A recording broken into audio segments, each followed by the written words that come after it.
Hello everyone, Mr. Happy here, and welcome to Mondays with Mr. Happy, aka Mr. Happy Mondays, the weekly Q&A show where you ask me questions and I answer them. So in case anyone didn't watch the end of last week's episode, we're foregoing that whole video at the bottom thing. YouTube is getting rid of annotations May 2nd, so a month from today pretty much.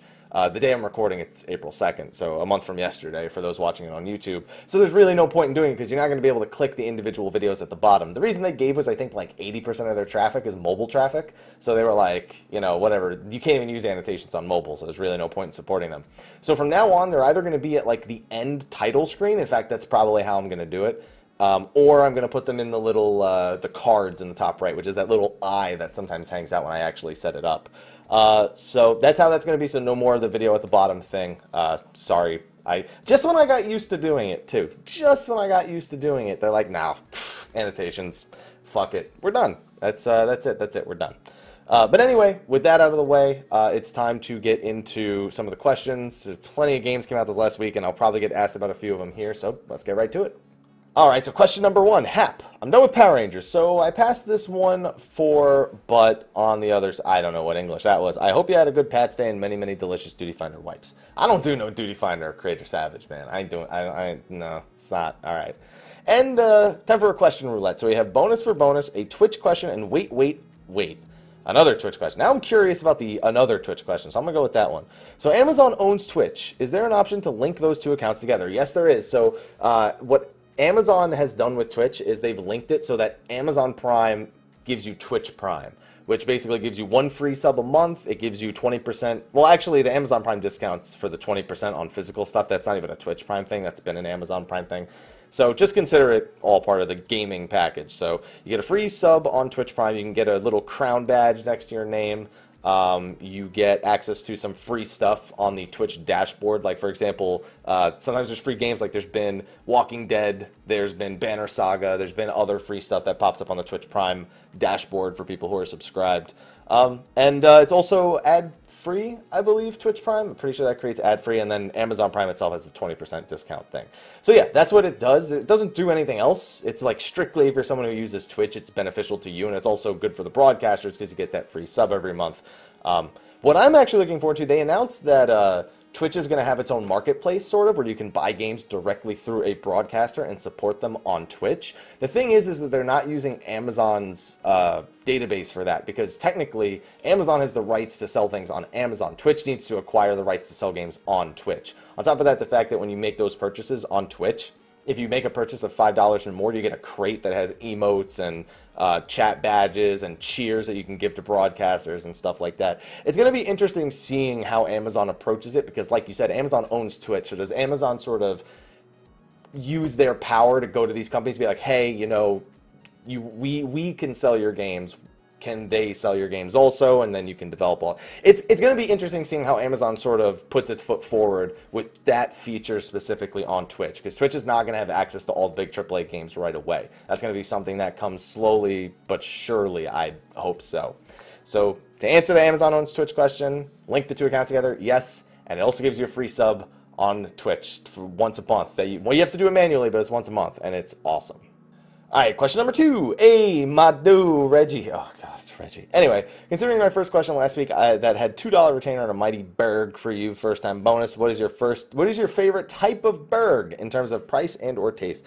So I'm always going to go with the beef Berg. Always got to have, I mean, I can eat a chicken Berg or a turkey Berg or a veggie Berg. I have no problem with those types of Bergs. Ostrich Bergs are pretty good, but I'm just a classic. Give me a nice medium rare beef Berg and I'm good to go.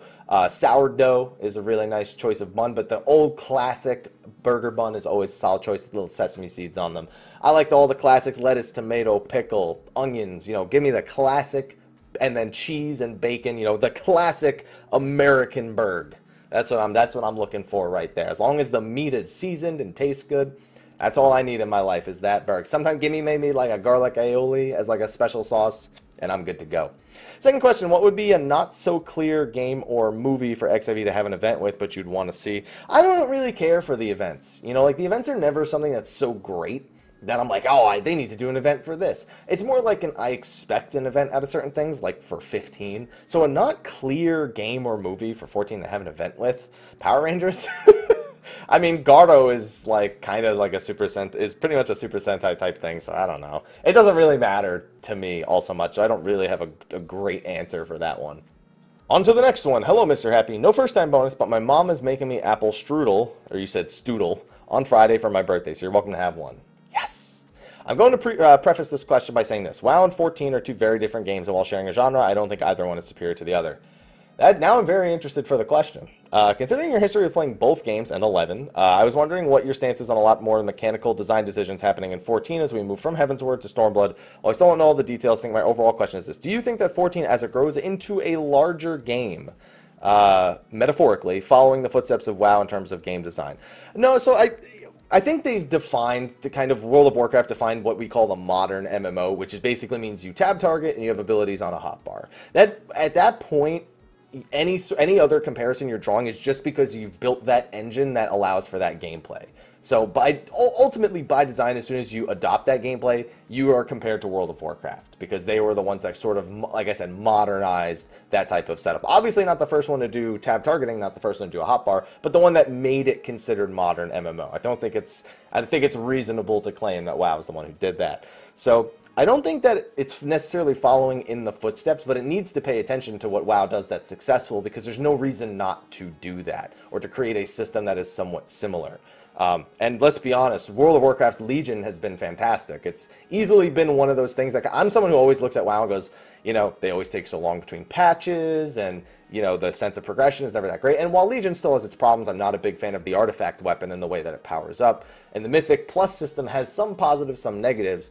Overall, I'd say the rate of content for Legion has been the major thing that I've looked at. And Final Fantasy XIV, while it's always had a good rate of content, now it's dealing with World of Warcraft's rate of content, which has far more in terms of at least like content that players can can sink their teeth into, whereas Final Fantasy XIV is still looking for introducing a variety of contents that aren't necessarily available in modern MMOs. I mean, you look at Palace of the Dead, you look at the Diadem.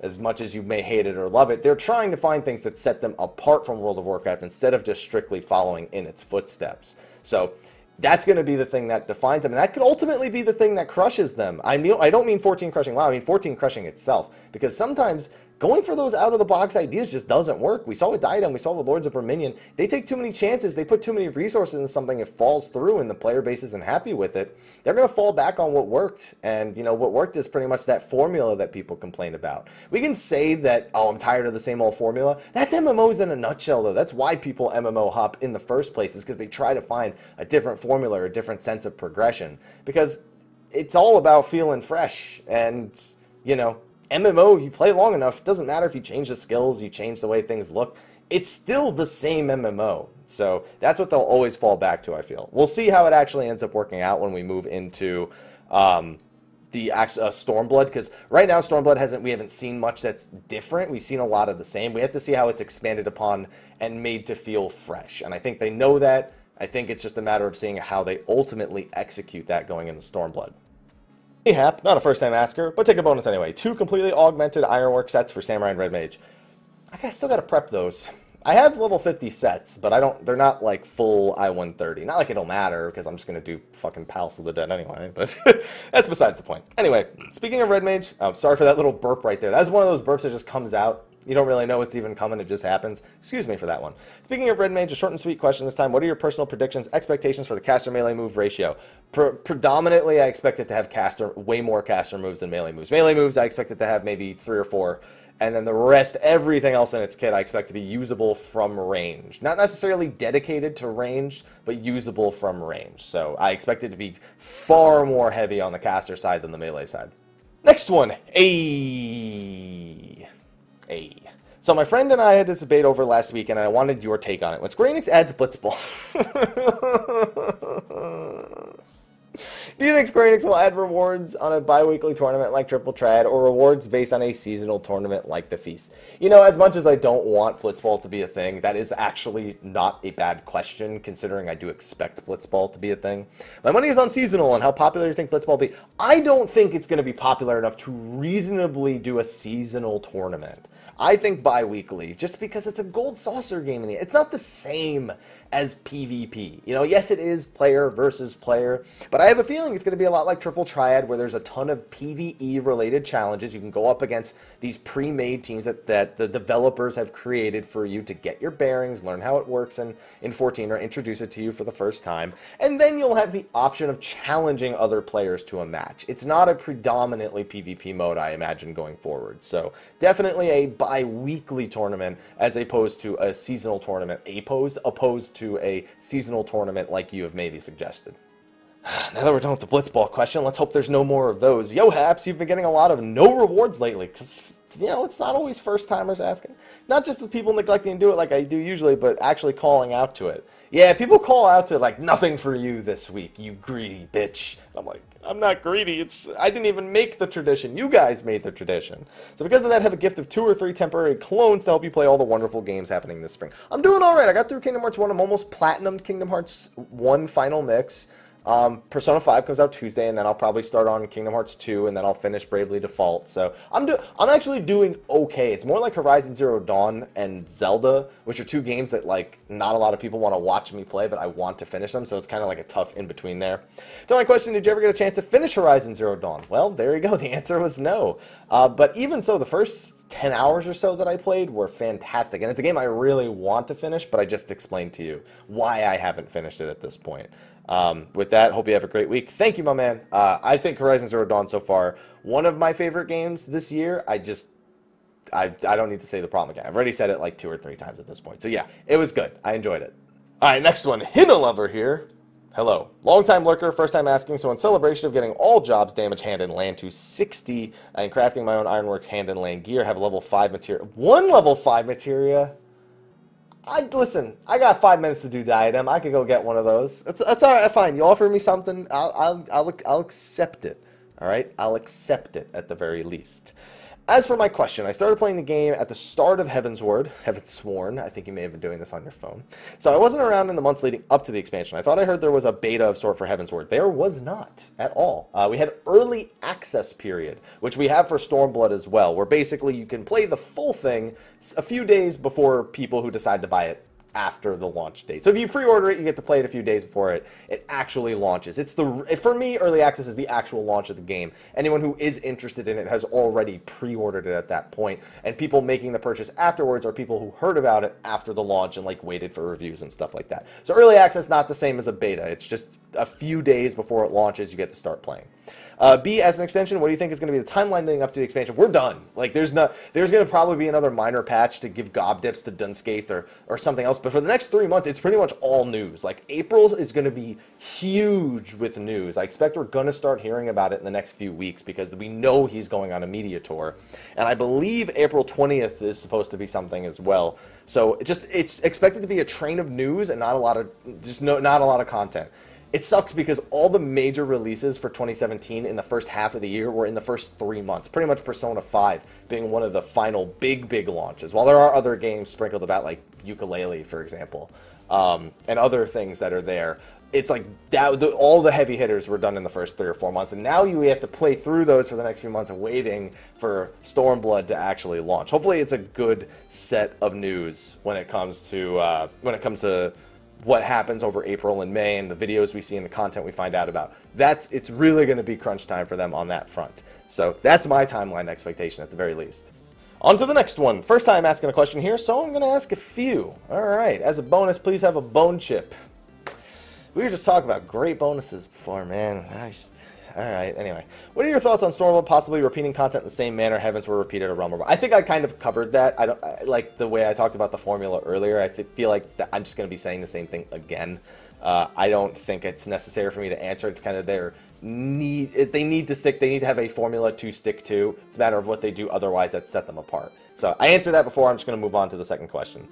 2, I find that 14 series does not have any mid-level content. I'll agree with you on that one. And for me, that's a result of the raid tier only having 4 bosses. I feel like if they had 8 or 9 bosses, you could consider some of them entry-level, some of them mid-level, and some of them hardcore level. I feel like you can do that if you have, say, 7 to 9 bosses. But only having 4 bosses, it's hard to do. The only mid-level piece of content, something that's like not highly demanding on skill, but it also isn't a pushover, is like the primals and maybe the first 2 bosses of the tier. And the hardcore would consider the whole tier not to be hardcore. But you know how they are. As someone who has been hardcore, you know how they are. So there's never really any pleasing him. But I agree, there's very little mid-level content. Something like the Diadem's emergency mission, while I think difficulty-wise it's actually a good idea, just the random aspect of it, you know, not really being able to plan for it very well is the hard part. And the fact that there's just so many random people that could completely fuck it up. I find it difficult to do content we both enjoy. Dungeons are painfully easy. Yeah, I feel like dungeons, that's where we're going to hit it. We got to hit the stride there. Dungeons. Palace of the Dead's 150 through 200 are nice, but getting the access to that is quite time consuming. So I think they could definitely do for some more content that's around the difficulty of primals and the first 2 bosses of a raid tier. I personally think needs to be bigger raid tiers in order to achieve that in a more reasonable fashion, but I don't think we're going to see that going forward. And 3, do you have a spot in your raid team for Samurai? If anyone ends up being it, it's going to be me, because Monk is looking to be the role that I play going in. But if Monk ends up not being a possibility, Samurai shares Monk gear, so I feel like it's a good choice for me. Alright, next question. Yo, Haps, how you doing? I'm doing alright. How you doing? Question time. I've seen quite a bit of arguments in my free company start at the topic of Warriors. Specifically, should Warriors be nerfed in Stormblood, or should Square Enix try and bring Paladin and Dark Knight up to Warriors level? Personally, in the latter camp, because nerfing Warriors sounds like an even greater insult to the other 2. So there's no nice way to say Warrior's just better than the other 2 tanks. I think it's somewhat in the fact of the way Warrior's designed perfectly. It's got a damage down that can reduce all damage as long as it's coming from the target. It's got some of the best tank mitigation that it can have. It's got a great 3-minute cooldown in that of Home Gang in terms of cheesing mechanics. It's pretty much got everything. It's got self-sustain, it's got good offense, it does everything great. The odds of you getting Paladin and Dark Knight up to that level reliably is pretty low. They would pretty much need to mimic what Warrior does now. So I do think Warrior needs to be pulled back on just a bit. They need to hit something that it does right and make it not do it as well. I think that we'll see that a little bit with the Paladin buffs that we'll be seeing in Stormblood. I think you'll see that. I know it sounds weird. Outside of Hallowed Ground, Warrior is a better main tank than Paladin. It's just an unfortunate mathematical truth that has come to fruition, especially in light of so many bosses that do not have major physical damage. While Paladin shines in its moments like Sophia and Zervan, it just doesn't do well in most pieces of content compared to what a Warrior can actually bring to the table. So we need to give it its strength. We need to make it the go-to tank. You know, this job will undoubtedly be a great asset to reducing damage for myself and for the party. Then you just pull back on Warrior, maybe 5% on Storm's Path, make it 5% instead of 10%. Pull back on something, but nothing major. I don't think it needs to be pulled back on a whole lot. And Dark Knight's kind of tough, because Dark Knight actually is really good. It's just that some of its design choices are disjointed. So they probably need to make it a little bit more cohesive than it is now. I think there does need to be a little bit of nerf on Warrior. And the thing is, it's a new expansion, so it's not even a nerf. It's like a rebalancing, more so. But compared to the way it performs now compared to the other 2 tanks, yeah, it'll probably be a bit of a nerf. Whereas you'll see Paladin get a major power spike, and Dark Knight to get a minor power spike. I feel like, and then they're going to try to meet them all in the middle somewhere, is how I imagine it's going to play out. Alright, so I read this next question out loud, realized that I probably should put a little bit of a spoiler warning on it for people who haven't played Final Fantasy 15 all the way through yet. So, I'm just going to take it off screen. You guys know how we do, spoilers. I'll do the thumbs up now, that means start of the spoiler. When I do it again, that means end of the spoiler. Alright, so it's gone now. Start of the spoiler, let's get going. Have a hap. So I just finished watching your Final Fantasy 15 Chapter 13 Verse 2 video. It always upsets me why Ignis was given permanent blind status. That decision always bothers me when I play 15. Why did Square Enix do that? Was it intentional to limit the party's strength or slow the game down a bit waiting for Ignis? So from what I understand, it's to create a sense of division within the 4 bros, because around that same time is when Gladio starts being a problem. Prompto can't really speak up or say anything. Noctis is being a bit hard-headed, and Ignis is, while he's still being blind, he was one of the pieces that held all of the group together. So him being blind is pretty important to the relationship between the 4 characters and them overcoming that together. One of the big things is you're only really weaker for 1 chapter in the game. After that, Ignis kind of just learns how to fucking deal with it, especially by the time you get to chapter 14, where it's in permanent darkness anyway, and him being blind has no effect. I have a theory that the blindness that's caused by him actually doesn't affect him in the in the Chapter 14 world, mostly because he can still cook, he can still do everything, and he fights perfectly normal. I have a feeling that he's not actually blind anymore, even though he never got his sight back. He can see perfectly fine in the post-apocalyptic world after the Star Scourge has pretty much ruined everything. But I feel like it was one of the stronger points of the story, actually, where him being blind creates this sort of problem within the group, and you see them all kind of breaking apart from each other and losing that brotherly bond that defined the first 9 chapters of the game in the first place. So I feel like that's one of the things they actually did that was better for the game, as opposed to some of the other things they do, which either don't make sense or are incomplete. So that's how I feel about it at the very least. Spoiler, done. All right, on to... Oh, God. Why? Sometimes, you know, there's very few people who I have to sigh when I see their questions, but Grindy is one of them. So Grindy McGrindy here to ask a question while it's actually in his head. Did you just... So first of all, you introduced yourself by your name. I can accept that. But then you referred to yourself in his head, even though you're the one saying it in his head. So the whole sentence is whatever. Pippen has been involved in 2 ending cutscenes, but in Heavensward, Pippen didn't play a very significant role. Do you think that Pippen will have more involvement in the 4.x series, being that a part of the story takes place in Alamigo? So it's important to remember that Pippen is the adopted child of Raubahn. He's not, obviously, he's not a biological child. Because it matters so much to Raubahn, it will matter a lot to Pippen as well. In fact, I'm pretty sure we've seen Pippen in some of the Stormblood art as one of the more important characters, mostly alongside Raubahn.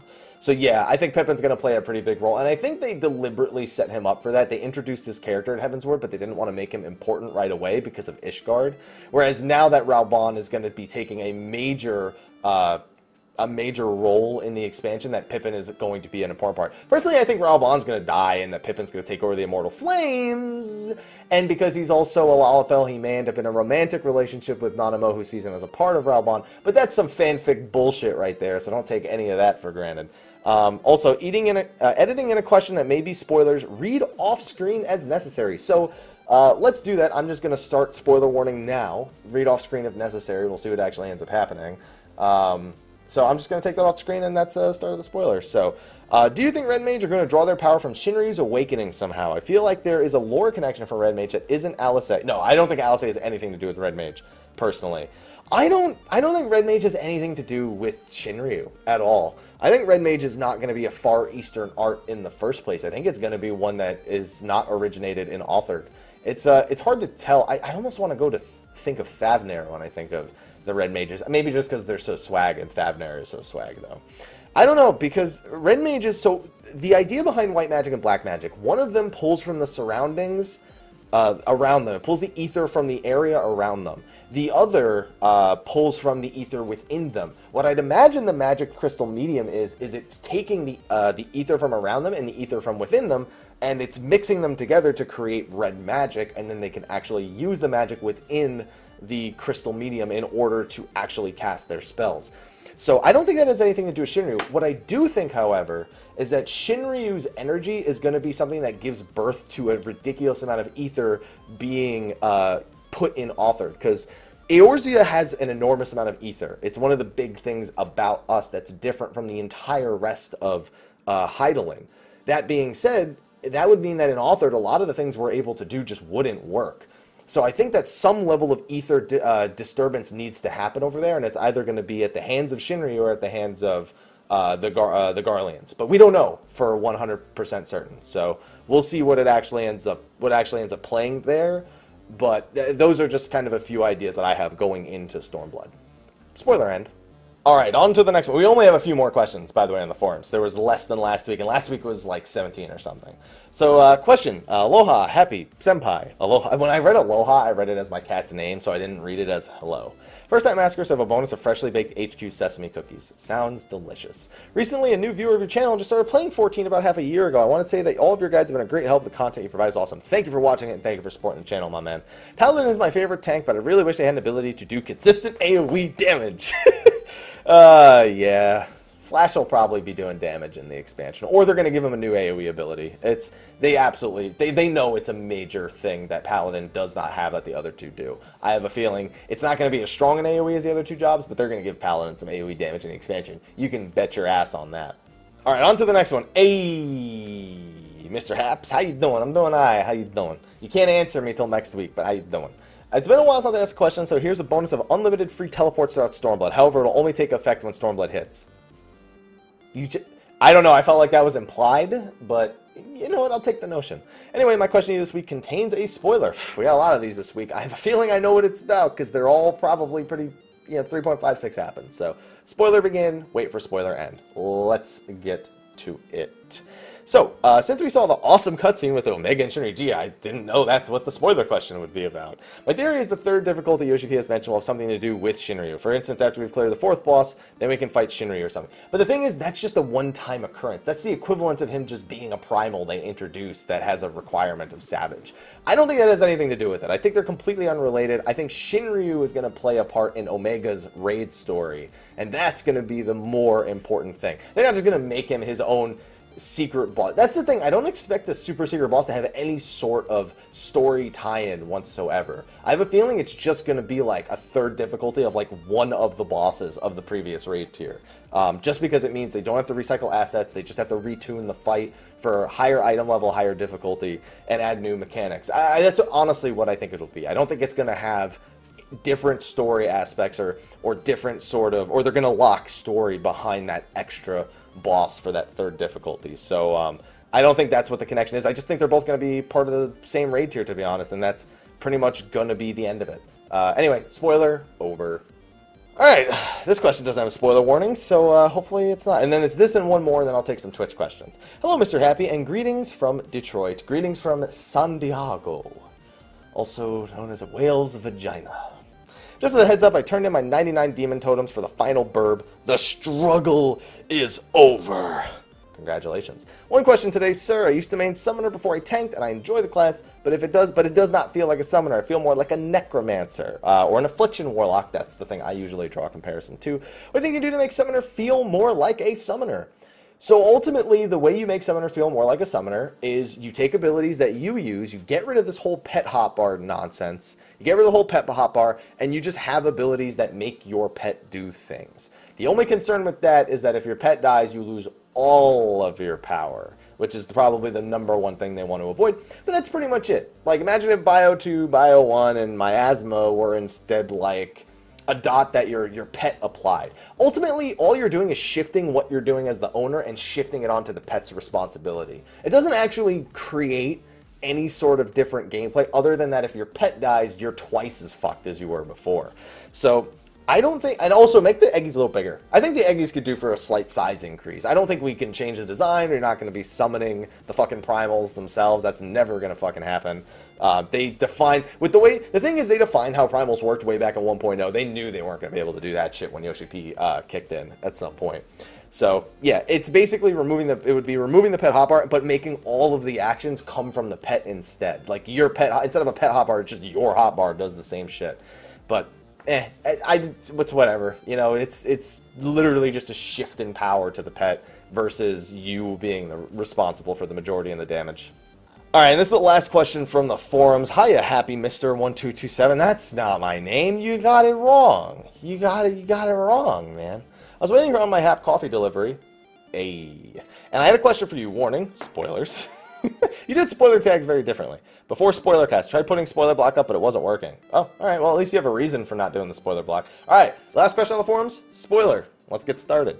Now that we know who the lady in red is, who do you think the Legatus is? Not sure if I spelled it right under the mask. He shows a glimpse on purpose. My guess, Ida. That's the #1 going theory right now. Is because we didn't hear the voice of the Legatus and the hair. They have the long hair and, you know, whatever. The theory is that the actual Ida is actually the Legatus who's taken over in Alamigo. And also, it seems very suspicious that we keep talking about her sister dying and they never found the body and we don't know anything along those lines. So yes, I do at least agree that the running theory holds some ground. Is that actually the real Ida? I fucking doubt it.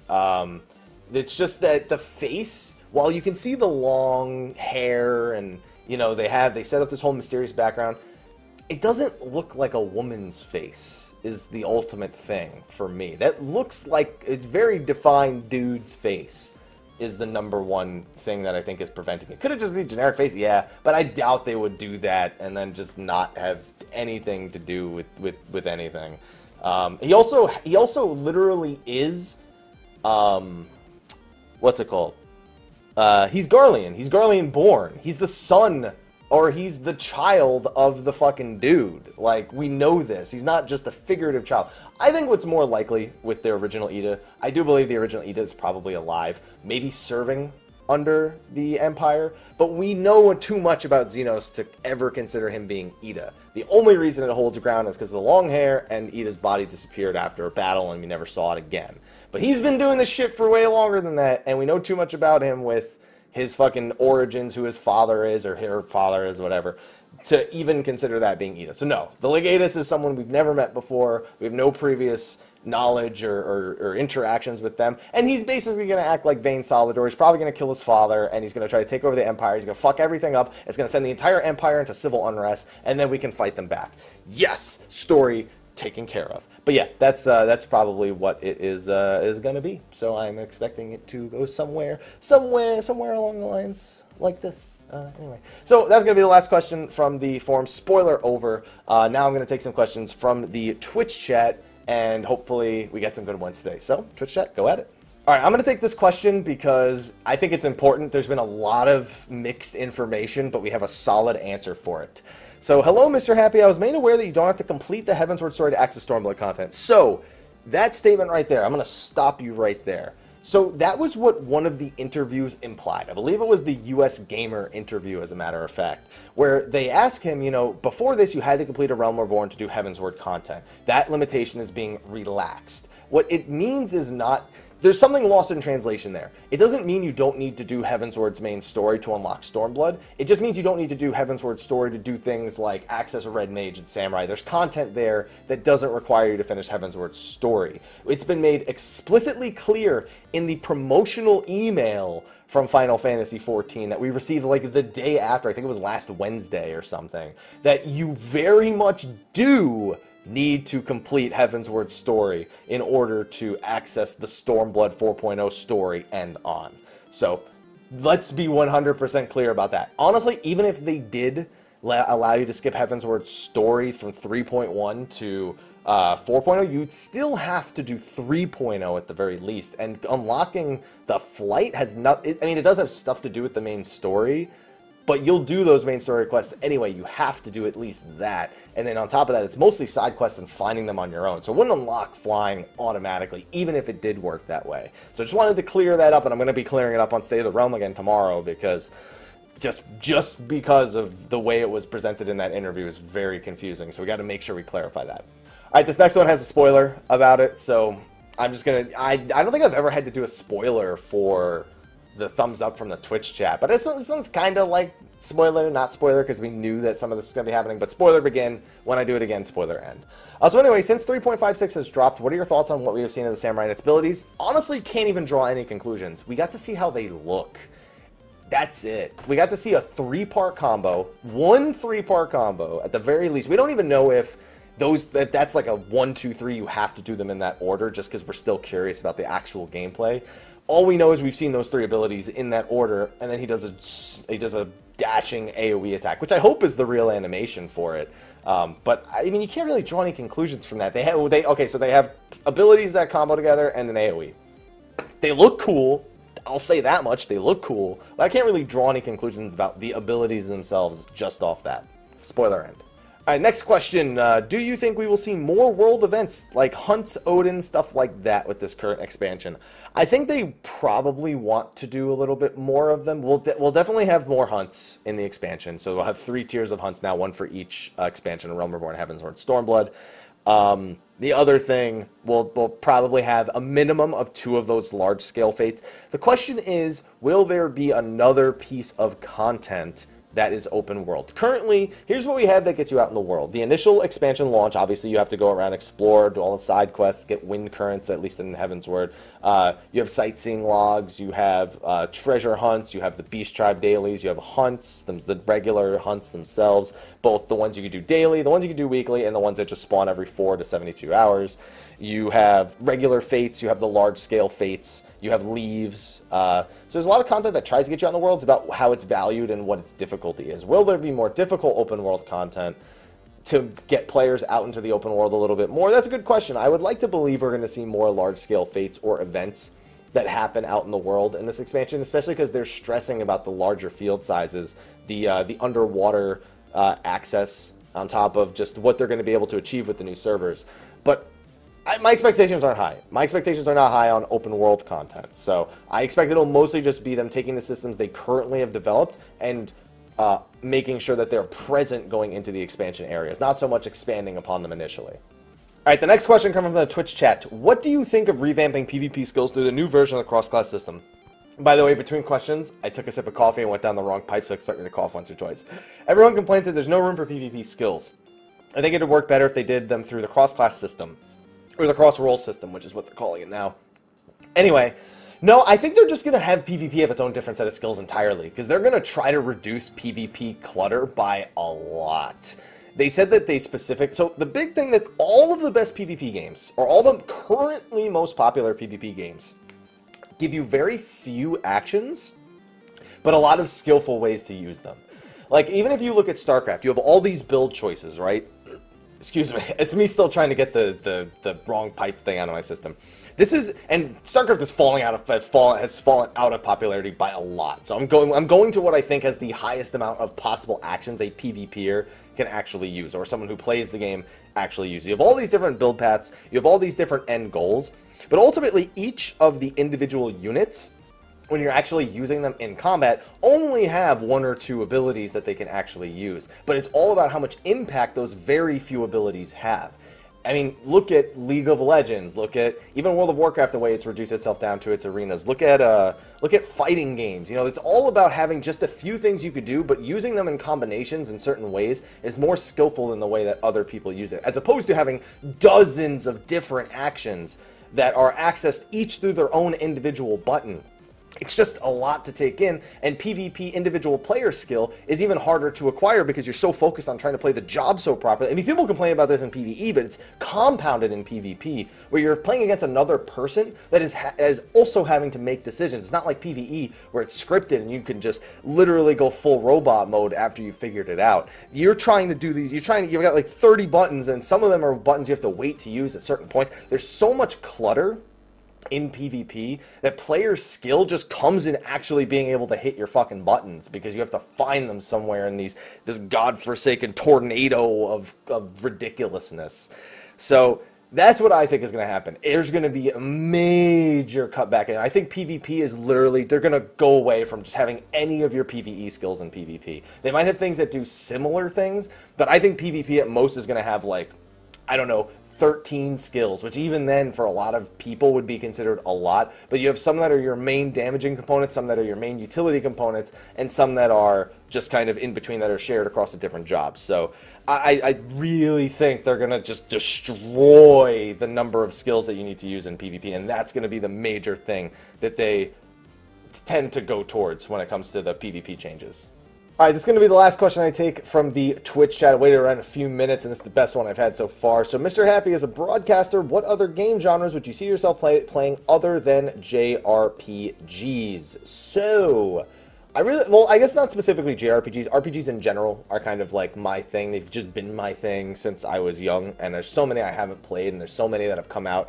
I guess the big thing for me is there's a lot of action-based games that have RPG elements, like Horizon Zero Dawn, or FPS games with RPG-like elements, like Fallout. And I love those games, but they don't really have a good presence on my channel. And unfortunately, developing a presence for those kind of games is a lot tougher than it is developing the presence that I have for MMOs and for JRPGs in general. So I would like to play more games that have RPG elements that aren't strictly JRPGs, like, you know, isometric view action RPGs, or, you know, more westernized turn-based RPGs, or FPS RPGs, or just all those things. There's so many different variants on it. I'd like to have more of that kind of variety going about. But I'll tell you genres you probably won't ever. Straight up FPS games like Call of Duty. Like, just, I can't do it. Or Battlefield or something like that.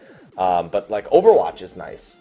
For me, that's nice, because I like hero-based games are definitely a big favorite of mine. What's another one? more modern action, like Uncharted or Grand Theft Auto. I actually really like Grand Theft Auto, but the odds of you ever seeing me play a Grand Theft Auto is pretty low. I'd have to say that myself. So yeah, definitely just more variants on RPGs. I feel like that's what I'm good at. That's what I know. Those are the games that I play through and the games that I love playing the most. So definitely going to be leaning more towards just different types of RPGs in general. But anyway, that's going to be the last question we have for this week. Thank you for all of your questions from the Twitch chat and from the official forums. If you have questions for next week, go to the forums, ask them there, or be here live at the Twitch chat and ask a good one. Because some questions I can answer in 1 or 2 seconds, or they're questions I get all the time. So those ones I generally answer between the questions that end up in the video. And I just go, yes, no, maybe so, and I just answer them real quick. But anyway, videos are going to be on the end screen card thing that I use on YouTube now, so enjoy those. And I'm going to hang out with the Twitch chat for a few more minutes before I wrap things up for the day. Thank you, everyone, for joining me, and I will see you next week for the next episode of Mondays with Mr. Happy. Thank you for watching. Until next time, take care.